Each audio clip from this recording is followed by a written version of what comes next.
The first reason why a lot of men can't lose body fat in this era comes to just a lack of structure. When I talk about a lack of structure, I talk about they don't even know how to prepare, they don't know what to prepare, and a lot of you probably think that a lot of it is discipline, but a lot less of it is discipline if you know how to prepare yourself. Another thing to note too is there's a lack of knowledge with this subject, so I want you guys to be prepared with the knowledge and the preparation tactics in order to get there. So that's what we're going to do in this first step right here. By the way, my name's Finn. I help men who lack confidence redefine themselves through seeing their abs, losing love handles, losing body fat, whatever the hell you want to call it. That first link though is going to be in the description below to work one-on-one with me, and I'll guide you every step of the way, and I'll teach you legitimately everything I know in order for you to not ever need a coach again. So why not check it out if you're interested? So once you get to a point where you know your maintenance calories and you want to be in a calorie deficit of some sort in order to lose body fat, you're going to find that in another video I've made. I've made tons of videos on how to track your calories and also how to calculate your maintenance and deficit calories. It's like I've made a saga of Star Wars episodes just to cover this topic. If that means you got to meal prep, then we're just going to do it, just because that's going to get you from A to B, and what's uncomfortable now will be way more comfortable for you later. So let's start with the basic foundation that we want whole foods. We don't want this like Rice Krispie treats before the gym shit. We don't want that shit. It's stupid. It's really stupid. You're never going to be as proud of yourself and also feeling the best that you can if you just went fully whole foods. Now, occasionally, yeah, you can snack if it's like a holiday or something like that, or an activity with friends and like you're out in a social event. I totally get that. The problem is whenever you lack self-respect, so your everyday life reflects that, and you have a lot of sloppy meals in your system, then that just ends up looping you back into more stress and more brain fog and lack of ambition. Let's just call it that. So with the preparation of mostly whole foods weighed out so that you are prepared for the day, so that you know exactly how much you're eating and what you're eating and why it's doing what it's doing. The importance of tracking though is whenever you go to eat normally, you tend to eat way more than you actually think you do because there's no guideline for you to follow. I want you to think of it like budgeting too. If you want to budget for a vacation next year, you're going to watch everything you're fucking spending because shit, that's expensive, man. So whenever you go decide to watch a movie with a family member, a loved one, maybe even a girlfriend or boyfriend if you swing that way. I don't judge around here. You could swing whatever way you want. But ultimately, your attention normally should be focused on the food so that you can actually enjoy the meal while you have it, though your attention is drawn into the movie. So let's say you decided to do a healthy snack as well. Whenever you get a bag of grapes, that bag of grapes is gone before you know it because your attention is set on the Christopher Nolan Interstellar cinematic film that you're watching, which should be this video. And that's just a little technical trick, I'm going to call it, in order for you to pay more attention of what you're eating and what you're putting in your body, because overconsumption of any calories is still going to lead to excess body fat. Another thing too is liquid calories. I remember there was a phase in my life when I was in middle school, I was playing so many video games, and before you know it, while I'm getting a victory royale with my buddy, I had about 8 cans of Dr. Pepper laying on my desk. I didn't even realize how many calories that was. We're going to crunch the numbers real quick. How many calories in a can of Dr. Pepper?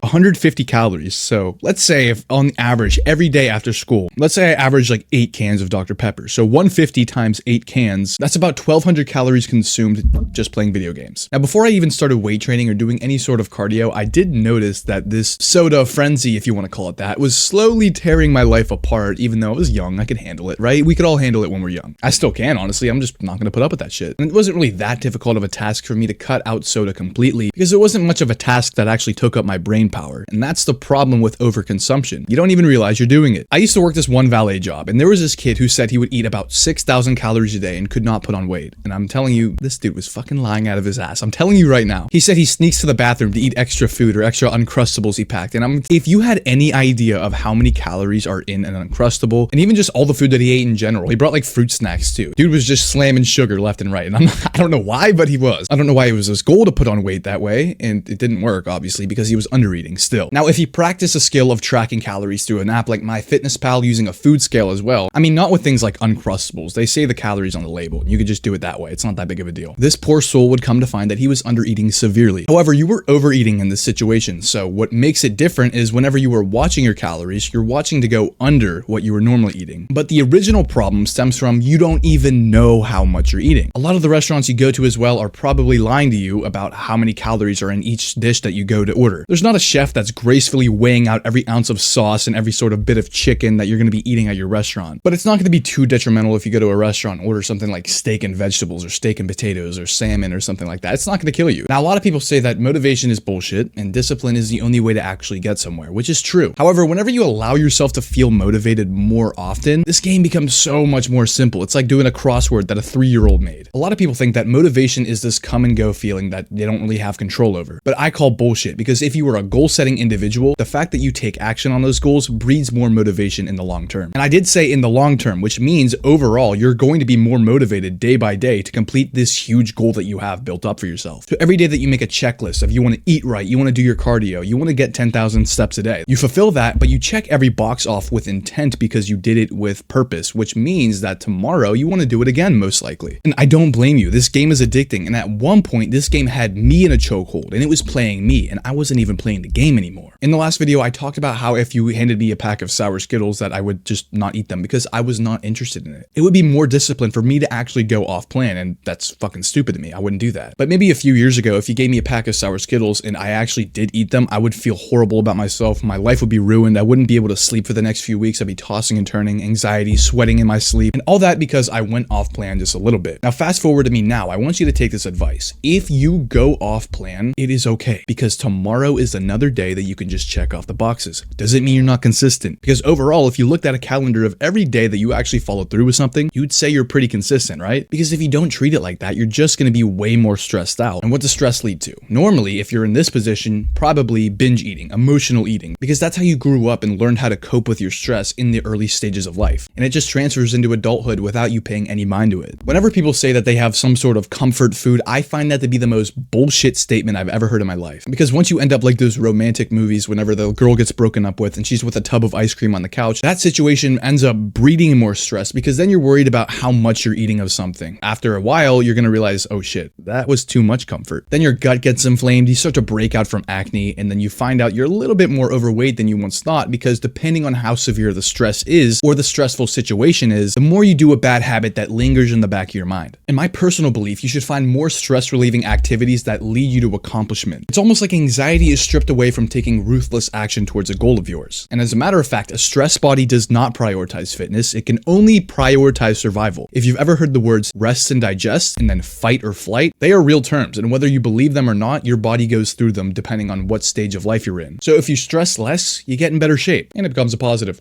Look at me. I apologize about that. My autism kicked in. Because you may or may not have these binge eating habits. And if you do, a lot of it can come down to childhood trauma that you haven't processed. Because trauma is just unprocessed emotion. So I want to say this. If you're going to try and get in the best shape of your life, try and do it for a reason that supports you, not somebody else's idea of you. When someone feels as if they're not worthy of care, any fitness routine becomes pointless. Now, why this is so important to your fat loss journey is because you could set yourself ahead of the game by eliminating a bad habit of binge eating by realizing why you're doing it. Now, this trauma, for whatever reason, could be someone judging you from your childhood, and that made you believe something of you that isn't true. And that makes you want to be a perfectionist today. And that leads you to fear failure. And what happens when you do fail, and when you do cheat on your diet, because at some point it will happen. It happens to everybody. You will tend to binge eat even more because you come at it with this mindset that says, oh, we already ruined the day. We might as well just throw it all away at this point. Because your brain navigates through this all or nothing mindset, which is good to have if you have the right intent with it. But even worse that happens too is people just quit completely after that because they weren't willing to address the real issue. But then New Year's comes around, which it is coming around right now, and they tend to say, this is my year. 2026 is going to be my year. My friend, I'm telling you right now, come with the right tools and it very well could be, but a date won't dictate that. Believe it or not, consistency doesn't require as much pressure as you think it does. It more requires a lot of safety. You need to have safety in believing that you can stay consistent with something. And making that easier comes from systems and also preparation. So if you want to learn more on how to get in the best shape of your life as a man, this video right here should probably tell you everything you need to know. If it doesn't, I've got plenty of other videos on my channel that should help you out as well. And if you aren't willing to buy from me, that's okay. I'm here to make this content for the love of the game. And little me would be disappointed if I didn't make this content. So feel free to stay and support if that's something you want to do. Other than that, I'll see you all over there.